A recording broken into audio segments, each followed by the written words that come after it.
First of all, thank you for joining us. Pleasure. Nice to be here. I'm sorry to hear about what's happened to you. Yeah. Can you give us a summary of what did you do? Yeah, well, quickly. Obviously, I had this account for 17 years, and YBS have been a very good provider of managing my money for that long period. And I just before June started, YBS have always been sending stuff out to their members saying, give us your feedback, how are we doing? Right. We want to hear from you, and this kind of stuff. So just before June kicked off, it was noticeable that they were going to push Pride, the Pride LGBTQ thing, for the month of June.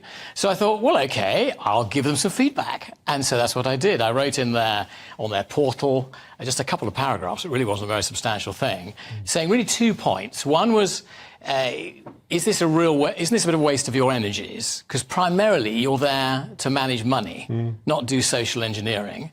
And then secondly, I, as a minister in the church, have serious ethical problems with the transsexual agenda. Right. And that's that one particular thing, and particularly transsexual agenda basically impacting children. Yeah. And they're wanting to have access to children. I gave actually a little link clip to the news reports about drag queen story hour, which has been going on in America and is going on, unfortunately, a bit in this country too, just to kind of reference point that.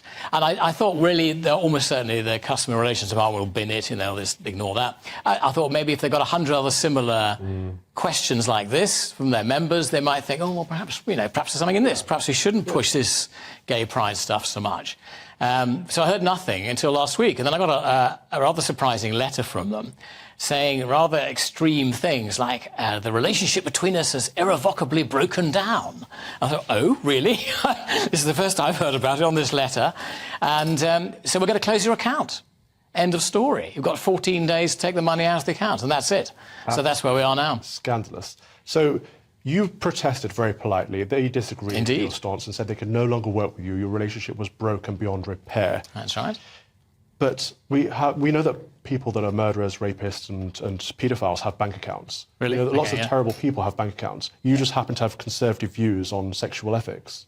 Yeah, seems like it. Right, and you think that's beyond the pale for a bank?